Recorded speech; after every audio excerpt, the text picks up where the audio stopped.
The wheels of the covered wagon creaked and groaned as they rolled across the rocky desert ground.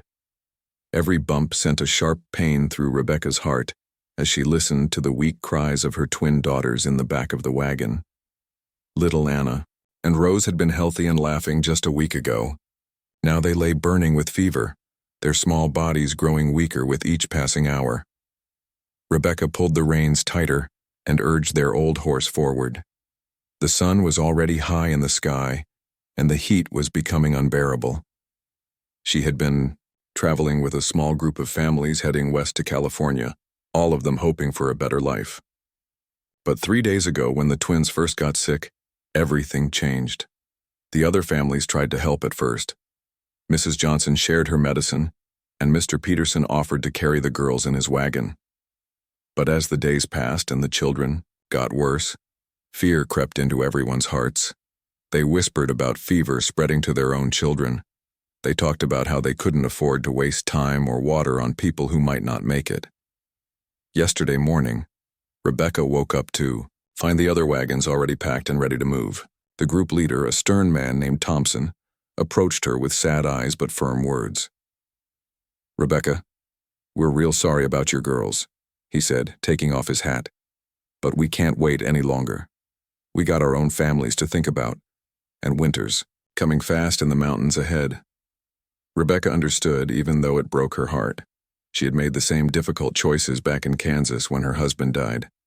Sometimes life forced you to choose between bad and worse, and there was no perfect answer. "I know," she whispered, holding back tears. "You go on. We'll catch up when we can." But everyone knew that wasn't true. The twins were too sick to travel fast, and Rebecca was running out of water and food. Thompson pressed a small bag of supplies into her hands and rode away without looking back. Within an hour, the dust from their wagons had disappeared over the horizon, leaving Rebecca alone in the vast desert with her dying children.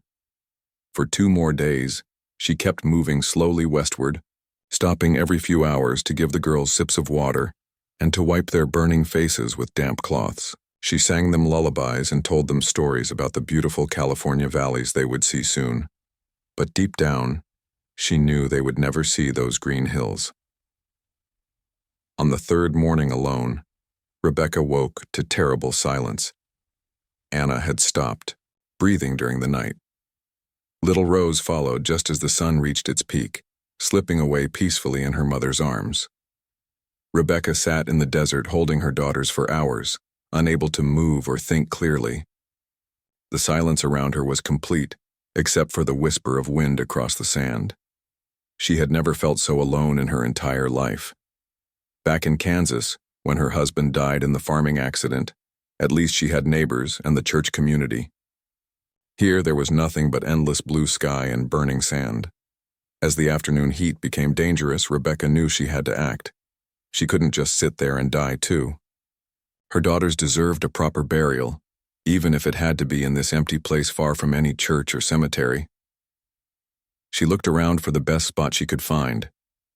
There was a small rise in the ground near some scattered rocks that would offer a little shade. It wasn't much, but it was the most peaceful place she could see for miles around. Rebecca gently wrapped each child in her best quilts, the ones she had sewn by hand during the long winter evenings back home. As she worked, memories flooded back. She remembered the day the twins were born, how Anna came first and cried loudly while Rose arrived quietly just minutes later. She thought about their first steps, their first words, the way they would hold hands when they were scared. The hardest part was finding something to dig with. The wagon had basic tools, but the ground here was hard as rock, baked by years of desert sun. Rebecca found a broken piece of metal from the wagon wheel and began the slow, painful work of scraping out graves in the tough earth. The sun beat down mercilessly as she worked. Her hands began to bleed from gripping the rough metal. Her back ached from bending over and sweat dripped constantly into her eyes. But she kept digging, driven by a mother's love and the desperate need to do right by her children. Every few minutes, she had to stop and rest. The heat was overwhelming and she was already weak from days of worry and little food. She would sit in whatever small patch of shade she could find, drink tiny sips of her remaining water, and then force herself to continue digging. As the hours passed, Rebecca began to realize how impossible her task was. The graves she was managing to scrape out were barely deep enough, and her strength was fading fast.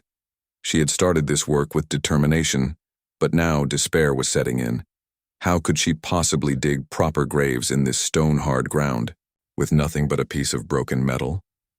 The sun was starting to sink toward the western horizon when Rebecca finally collapsed beside the shallow depressions she had managed to create. Her hands were torn and bleeding. Her lips were cracked from thirst, and her whole body shook with exhaustion. She had given everything she had, but it wasn't enough. She lay there in the dirt next to her daughter's wrapped bodies, too tired to cry anymore. The desert around her was completely silent except for the occasional sound of wind moving through the sparse brush. She had never experienced such total loneliness. It felt like she was the only person left in the entire world. As darkness began to fall, Rebecca forced herself to sit up. She couldn't just lie there and give up. Her daughters needed to be buried properly, even if she died trying to make it happen. She picked up the piece of metal again and prepared to continue digging by moonlight. That's when she saw the shadow. At first, she thought it might be her imagination. The heat and exhaustion could make a person see things that weren't there. But as she blinked and looked again, the shadow was still there. Someone was standing at the edge of her small camp, just beyond the circle of rocks where she had been working. Rebecca's heart started pounding. She had heard stories throughout their journey about dangerous people in the desert. Bandits who robbed travelers. Hostile tribes who didn't want settlers crossing their land. Desperate men who would take whatever they could find. She was completely helpless, alone with no weapon and barely enough strength to stand. But something about the figure's posture made her pause. The person wasn't moving aggressively or trying to sneak closer. They were just standing there, as if waiting for permission to approach. In the growing darkness, she couldn't make out details, but the shadow seemed to be that of a tall man. Rebecca tried to call out, but her voice came out as barely a whisper. Her throat was too dry and her fear too great. She managed to stand up slowly using the rocks for support and faced the mysterious figure. The stranger still didn't move closer. Instead, he seemed to be studying the scene before him. The wrapped bodies of the children, the shallow graves, the exhausted woman standing guard over it all. Even without words, the situation was clear to anyone who looked. Minutes passed in complete silence. Rebecca found herself staring at this unexpected visitor, trying to decide if she should be terrified or hopeful. She had no energy left to run, and nowhere to run to anyway. If this person meant harm, there was nothing she could do to stop it.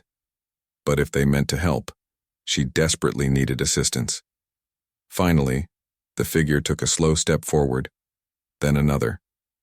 As he moved closer to where Rebecca stood, she could see that he was indeed a tall man with dark skin and long black hair. His clothes looked different from anything she had seen before, made of leather and cloth in patterns she didn't recognize. She realized he must be from one of the native tribes that lived in this desert region. Rebecca's first instinct was fear. During their journey west, she had heard countless stories about conflicts between settlers and native peoples. Some of the stories were probably exaggerated, but there had definitely been real violence and misunderstanding on both sides. She had no idea what to expect from this encounter, but as the man came close enough for her to see his face clearly, in the fading light, something in his expression made her fear begin to fade. His eyes held no anger or threat. Instead, she saw something that looked almost like recognition, as if he understood exactly what was happening here. The stranger stopped, a respectful distance away, and looked from Rebecca to the small wrapped forms of her daughters, then to the partially dug graves. His face showed a deep sadness that seemed to go beyond sympathy for a stranger's loss.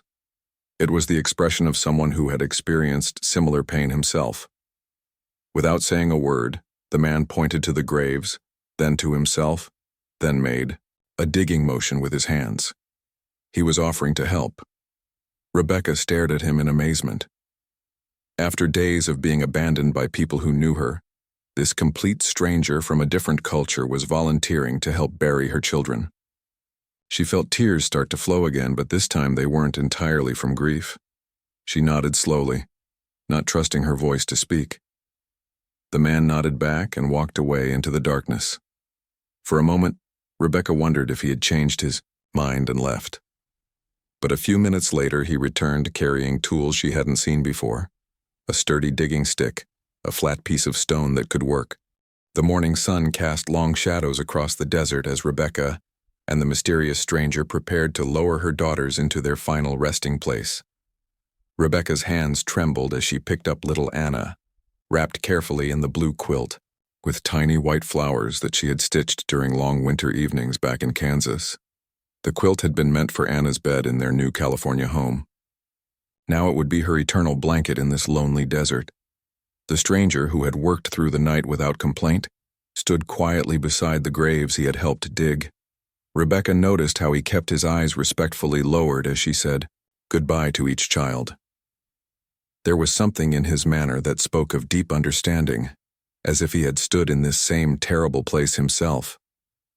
As Rebecca gently placed Anna in her grave and then little Rose in hers, she began to speak aloud, not really to the stranger but to anyone who might be listening. Her voice was rough from crying and thirst, but the words came from her heart. "They were good girls," she whispered. "Anna was always laughing, always getting into things she shouldn't. And Rose was quieter, but she noticed everything. She would watch people's faces and somehow know when they were sad or happy." Rebecca's voice broke. They would have loved California. They would have run through those green valleys and picked flowers by the streams. The stranger listened without interrupting, even though Rebecca wasn't sure how much English he understood. But when she finished speaking, something remarkable happened. The man began to speak in his own language, words that sounded like music mixed with wind and water. Rebecca couldn't understand the words, but somehow she understood their meaning. He was honoring her daughters, acknowledging their young lives and their mother's love. When he finished speaking, the stranger did something that surprised Rebecca even more. He reached into a small leather pouch at his side and pulled out a handful of dried herbs and flowers. Moving slowly and respectfully, he sprinkled some of the mixture over each child's wrapped form before they covered the graves with earth. Rebecca watched in amazement. "What are those?" she managed to ask. The man looked at her thoughtfully, clearly trying to find English words. Finally, he pointed to the sky, then to his heart, then to the graves. "For journey," he said carefully. "Safe path," Rebecca understood.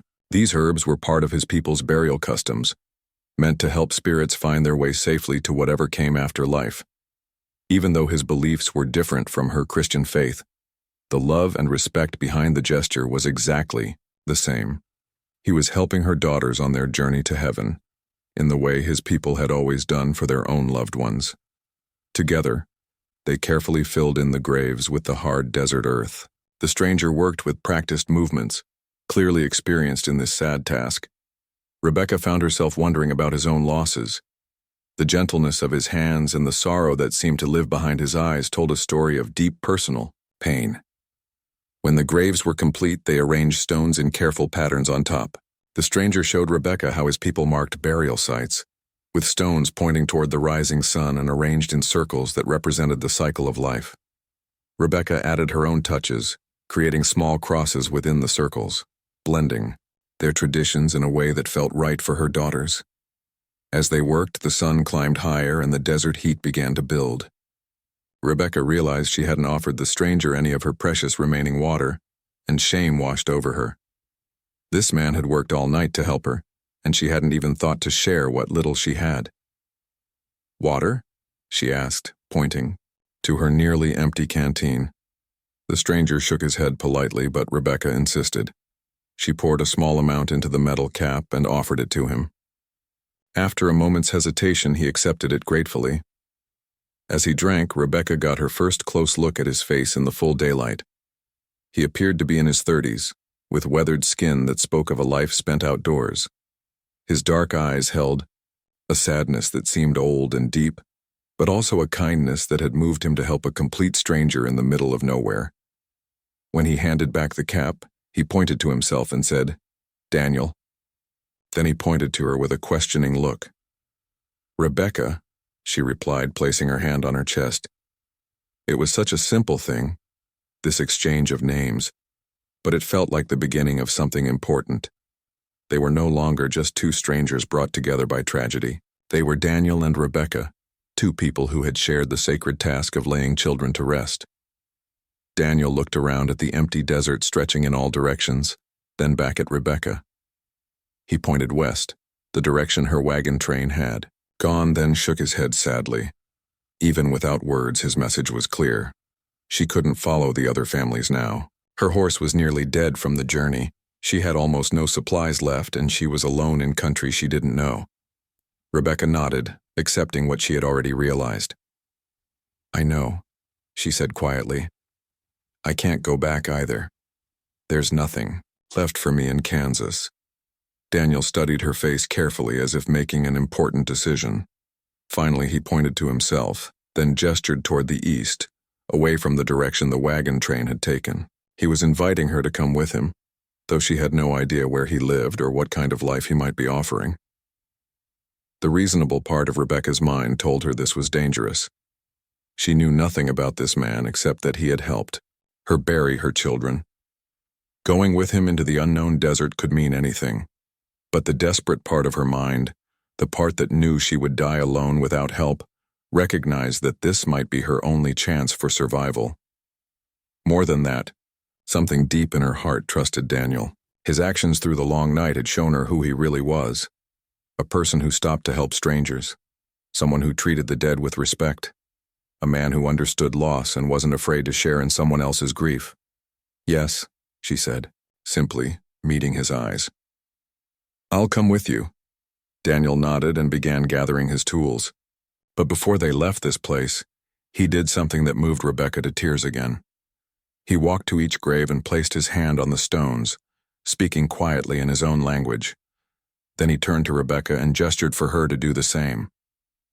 Rebecca knelt beside Anna's grave first, then Rose's, placing her hands on the warm stones and whispering her own prayers.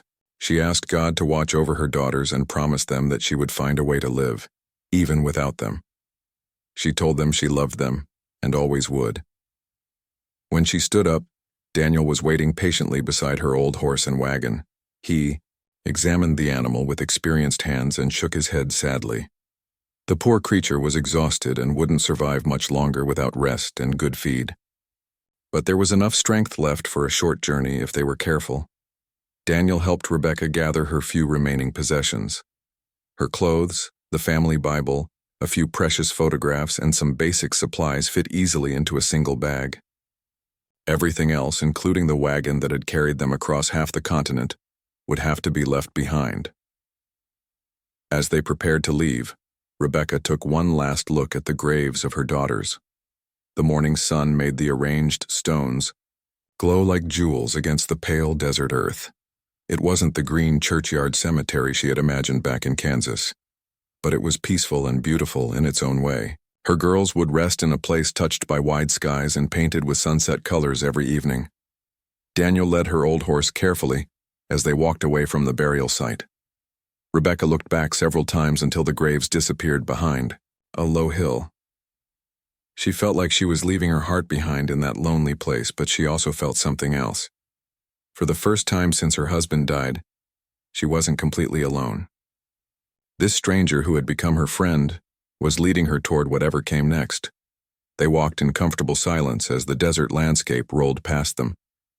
Daniel seemed to know exactly where he was going, following paths that were invisible to Rebecca but clear to his experienced eyes.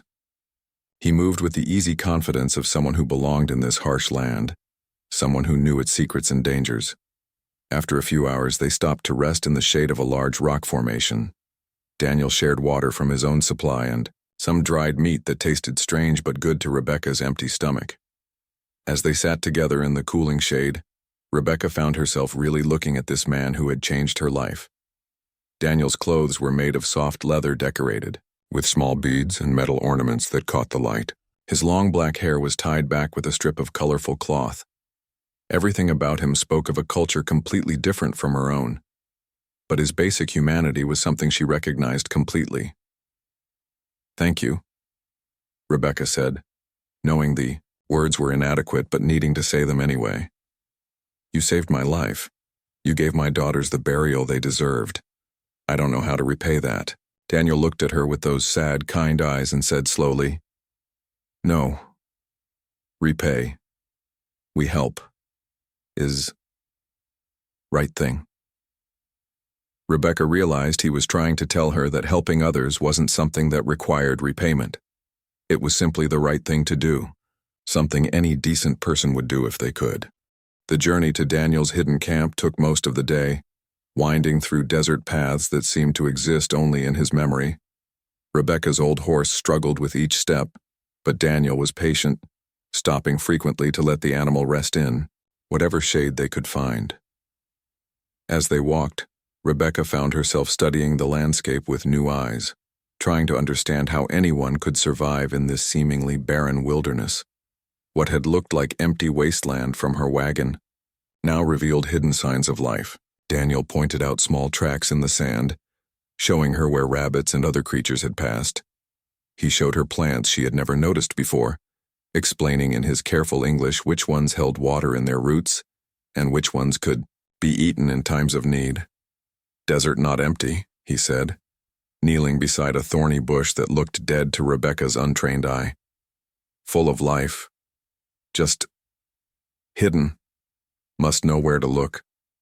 Rebecca nodded, beginning to understand that this harsh land had its own kind of beauty and abundance, invisible to outsiders but clear to those who knew its secrets.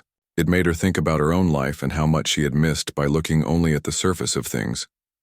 As the sun began to sink toward the western horizon, painting the sky in brilliant shades of orange and pink, Daniel led them into a narrow canyon hidden between tall rock walls. The temperature dropped noticeably in the shade, and Rebecca could hear the musical sound of water trickling somewhere nearby. "We are close," Daniel said, and Rebecca could hear relief in his voice. The long day of walking had been hard on all of them, but he had never complained or shown impatience with their slow pace. The canyon wound deeper into the rocks, and suddenly they emerged into a small, hidden valley that took Rebecca's breath away. Tall stone walls rose on all sides, creating a natural shelter from the desert winds. A small spring bubbled up from the rocks and formed a clear pool before flowing away through a crack in the stone. Green plants grew around the water, and the air felt cool and peaceful. But what amazed Rebecca most was the evidence of careful human presence. Someone had built a small shelter against one of the rock walls, using stones and wooden poles covered with animal hides. A fire pit sat nearby, surrounded by carefully placed rocks. Clay pots and woven baskets were arranged neatly in the shade. Everything spoke of a life lived simply but thoughtfully in this hidden place. "Your home?" Rebecca asked, looking around in wonder. Daniel nodded, but his expression grew sad. "Was home for my family. Now just for me." Rebecca heard the pain in his voice and understood. This beautiful place held memories of happiness that had been lost. Just like her own farmhouse back in Kansas, it was both a sanctuary and a reminder of what used to be. Daniel led Rebecca's horse to the spring, where the poor animal drank gratefully from the cool, clear water. Rebecca knelt beside the pool and splashed water on her face, washing away days of dust and tears. The water was the sweetest she had ever tasted. As evening settled over the hidden valley, Daniel built a small fire and prepared a simple meal. He moved around his camp with practiced ease, clearly comfortable in this space he had made home. Rebecca watched him work, realizing how much skill it took to live in such a place. Every tool, every pot, every piece of furniture had been chosen carefully for its usefulness. "You've been alone here long?" Rebecca asked as they sat by the fire eating roasted meat and some kind of bread Daniel had made from ground seeds. Daniel stared into the flames for a long moment before answering. "2 winters," he said quietly. "Since my son." He didn't finish the sentence, but Rebecca understood. "What were their names?" she asked gently.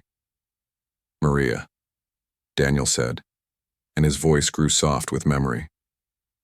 "She was bright like morning star, always singing, and little boy, Roberto, 3 summers old, curious about everything, always asking questions. Rebecca felt tears start again, but they were different from the tears she had cried for her own children. These were tears of recognition, of understanding that she was not alone in her grief. Daniel had lost everything too, and somehow he had found the strength to keep living even in this lonely place. "How did you?"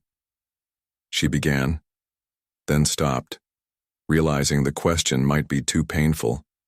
But Daniel seemed to understand what she was asking.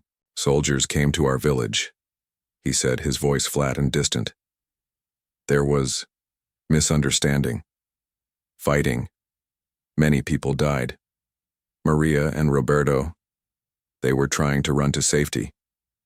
He didn't say more, and Rebecca didn't ask. She had heard stories during her journey west about conflicts between settlers and native peoples, but those had been just stories to her then, things that happened to other people far away. Now she was sitting across a fire from someone who had lived through such tragedy, and it became real in a way that broke her heart. "I'm sorry," she whispered, knowing the words were inadequate. Daniel looked up from the fire and met her eyes. "You understand," he said simply.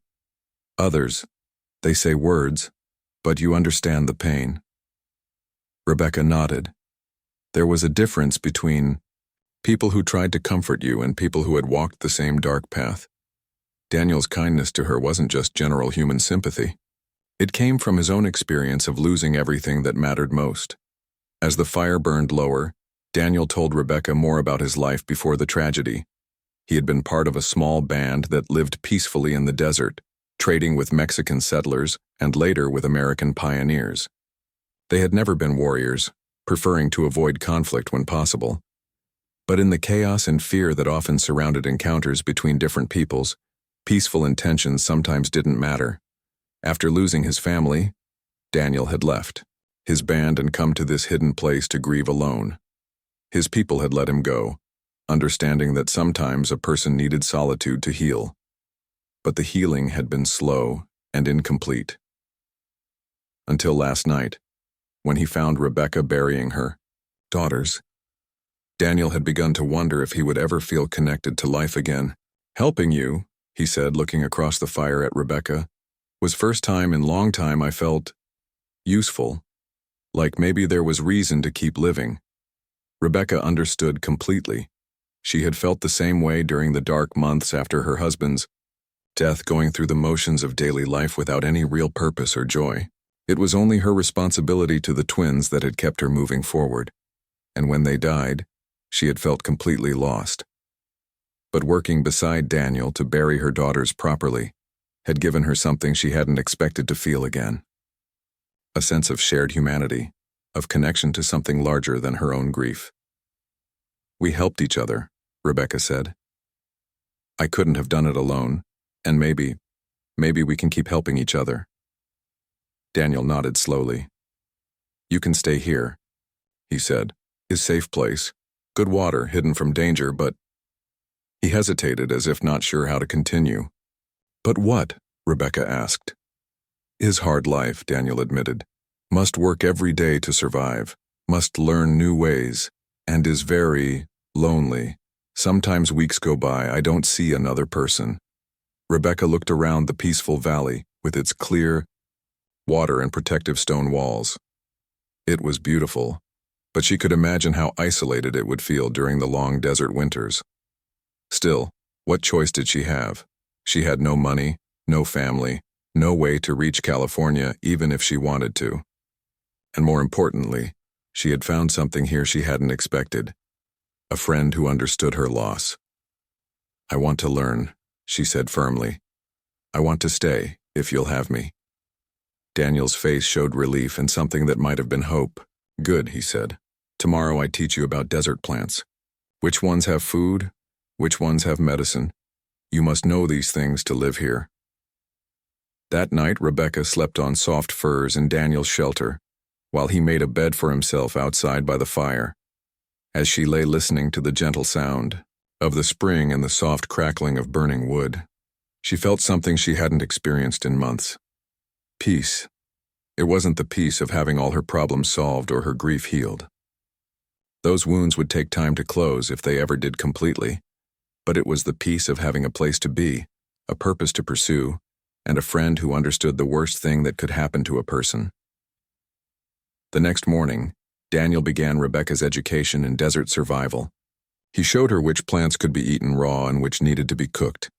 He taught her to recognize the signs of underground water and how to find shade during the hottest parts of the day.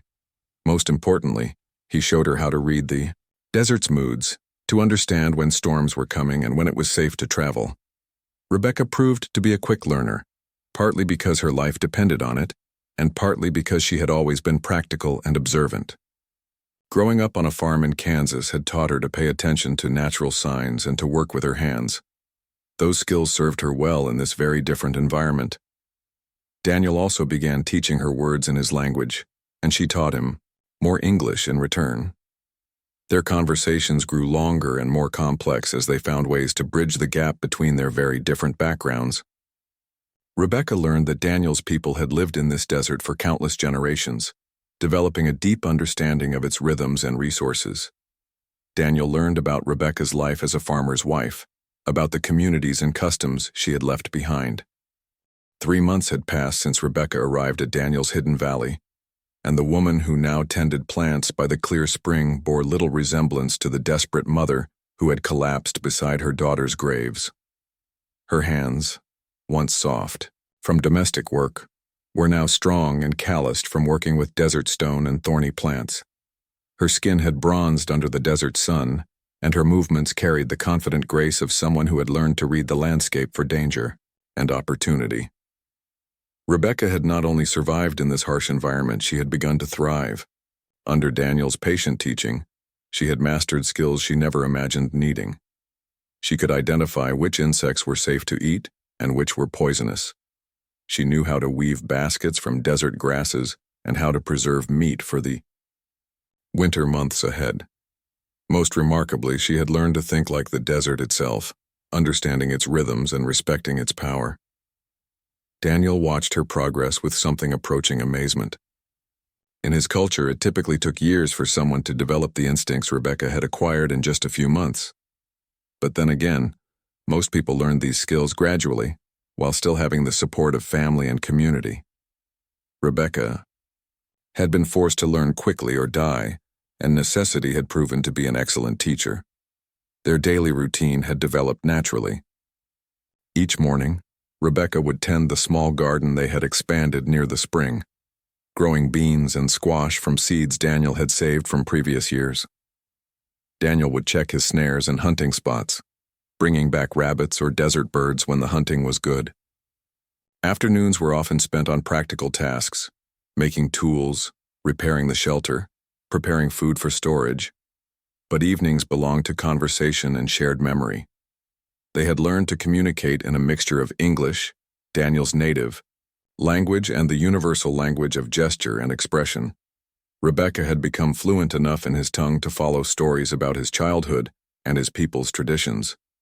Daniel's English had improved dramatically, allowing him to ask questions about Rebecca's former life and the world she had left behind. It was during one of these evening conversations that Daniel first mentioned something that would change everything. They were sitting by the fire, working on winter preparations, when Daniel looked up from the leather he was softening and spoke with unusual seriousness. "Rebecca," he said carefully, "my people, they look for me sometimes. Check if I am safe." Rebecca's hand stilled on the basket she was weaving. In all their months together, Daniel had never mentioned the possibility of visitors to their hidden sanctuary. She had come to think of this place as existing outside the normal world, a secret refuge where only they belonged. "How often?" she asked, trying to keep her voice calm. "Not regular times," Daniel admitted. "But before winter comes, sometimes scouts come, to see if I need help or—" He hesitated. "To see if I am ready to come home." Rebecca felt a chill that had nothing to do with the evening air. The thought of being alone again, of Daniel leaving with his people, was almost unbearable. But worse was the thought of strangers finding her here. What would Daniel's people think of a white woman living in their sacred hiding place? Would they see her as an intruder, a threat to Daniel's safety and their own? What will you tell them? She asked quietly. About me? Daniel was quiet for a long moment, staring into the fire. When he spoke, his voice was thoughtful and careful. I will tell truth. That you are a friend. That you help me remember why life is worth living. Rebecca felt tears threaten, but they were complicated tears. Gratitude that Daniel valued their friendship so highly. Fear of what his people might decide. And underneath it all, a realization that had been growing for weeks without her fully acknowledging it. This hidden valley had become more than just a refuge. It had become home. Daniel, she said hesitantly, what if they want you to come back? What if they don't approve of me being here? Daniel looked directly at her, his dark eyes serious but calm. Then I choose, he said simply, is my life, is my choice who I share it with. The weight of that statement settled between them. Daniel was saying that he would choose their friendship over his own people if necessary. It was both touching and terrifying. Rebecca didn't want to be the reason Daniel became permanently cut off from his cultural family. I don't want to cause problems between you and your people, she said. If it would be better for me to leave? No. Daniel said firmly. You belong here now. This place, it was empty when you came. Now it lives again. My people, they understand about honoring those who help us heal. Over the next few weeks, as autumn deepened and the desert began its subtle preparation for winter, Rebecca found herself watching the canyon entrance with nervous attention. Every shadow could be a scout from Daniel's band. Every distant sound might herald the arrival of people who would judge her presence here. But when the visitors finally came, it happened in the most ordinary way possible. Rebecca was working by the spring, gathering the watercress that grew in the shallow pools, when she heard voices echoing off the canyon walls.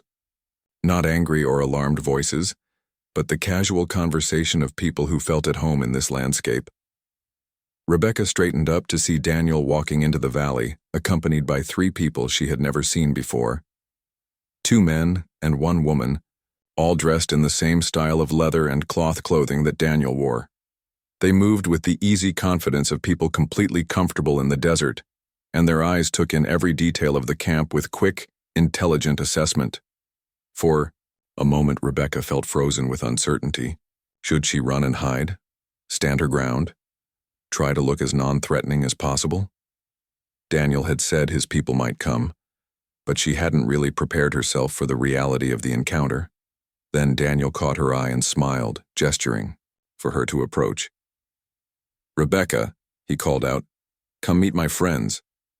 Rebecca wiped her hands on her leather skirt and walked toward the group, trying to project more confidence than she felt. The 3 visitors watched her approach with careful but not hostile expressions. She could see them taking note of her desert-adapted clothing, her sun-darkened skin, the easy way she moved through Daniel's camp.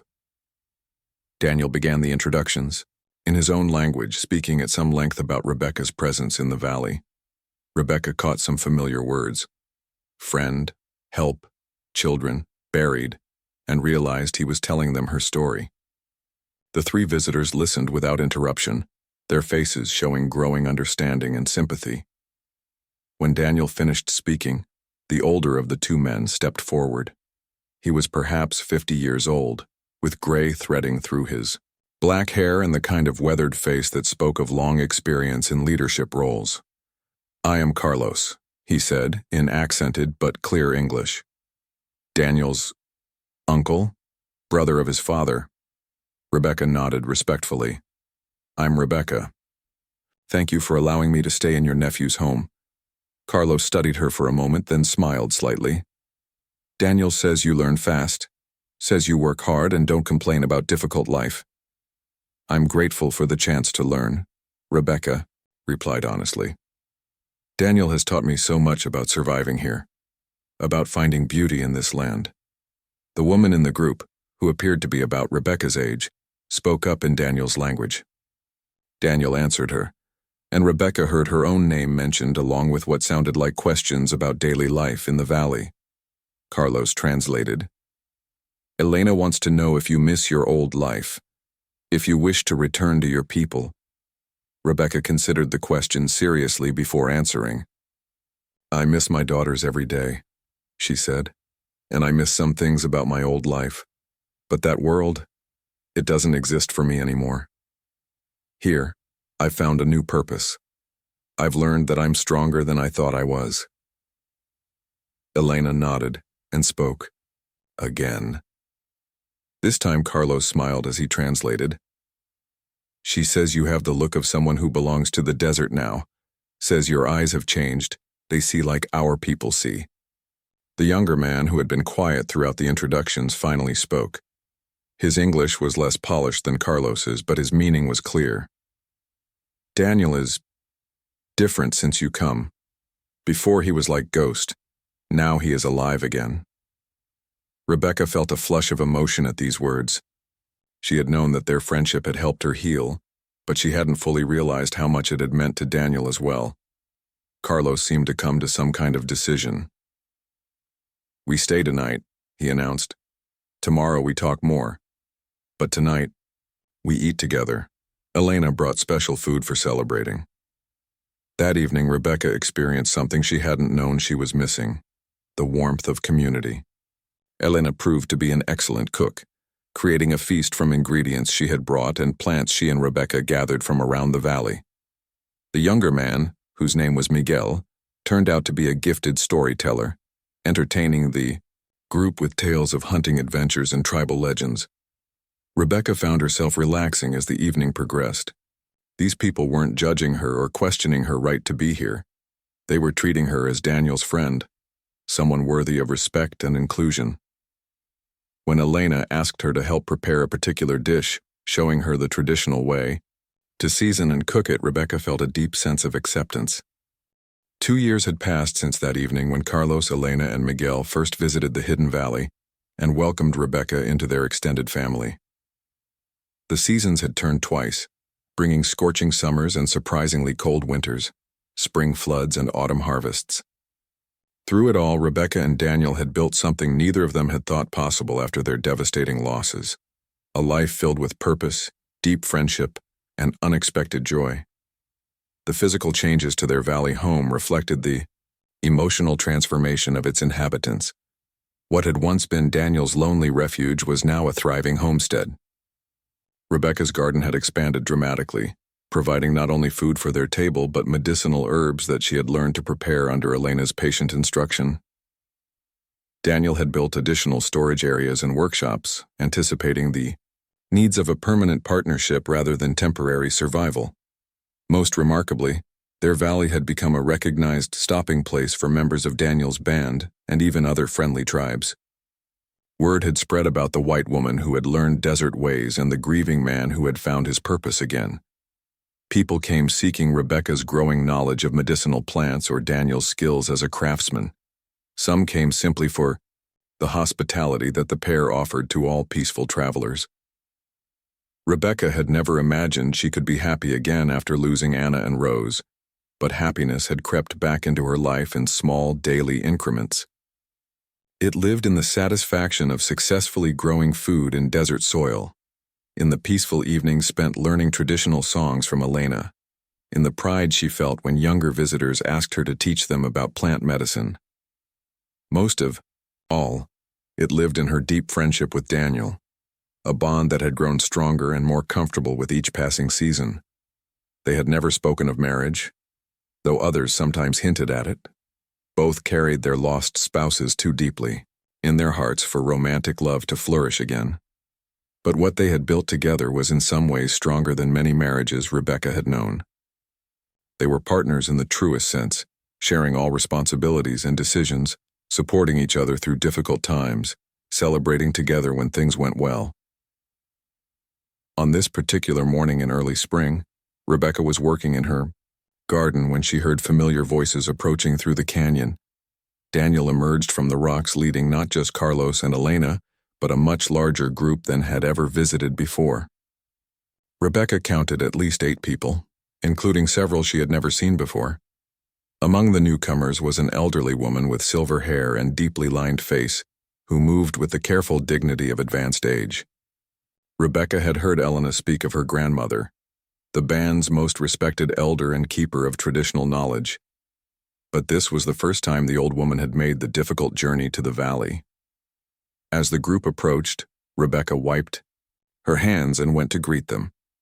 Elena smiled warmly and embraced her while Carlos nodded his approval at the obvious prosperity of the settlement. But it was the elderly woman who commanded Rebecca's attention. Her dark eyes held a lifetime of wisdom and experience, and when she looked at Rebecca, she seemed to see everything, past, present, and possibilities for the future. Elena spoke to her grandmother in their language, clearly introducing Rebecca and explaining her presence in the valley. The old woman listened carefully, occasionally asking questions that Elena answered with obvious respect. Finally, she approached Rebecca directly. "I am Maria Luz," she said in surprisingly clear English. "Elena's grandmother. I come to meet the woman who has brought my grandson back to life." Rebecca felt honored by the visit but also nervous about making a good impression on someone so clearly important to Daniel's family. "I'm grateful to meet you," she replied. "Elena has told me wonderful stories about your wisdom and kindness." Maria Luz smiled, her weathered face creasing into lines that spoke of a lifetime of laughter as well as sorrow. "Elena tells me you have learned much about our medicine plants. She says you have gift for healing." Rebecca felt herself blushing at the praise. "Elena has been a wonderful teacher. I try to learn everything she's willing to share." What followed was the most thorough examination of Rebecca's knowledge and skills that she had ever experienced. Maria Luz asked detailed questions about plant identification, preparation methods, and treatment protocols. She observed as Rebecca demonstrated various techniques offering gentle corrections and suggestions for improvement. Most remarkably, she began sharing knowledge that even Elena hadn't taught, advanced healing practices that were apparently reserved for the most trusted practitioners.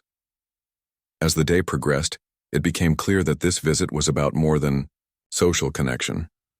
The other visitors included representatives from neighboring bands, people who had traveled considerable distances to meet Rebecca and assess her role in their extended community.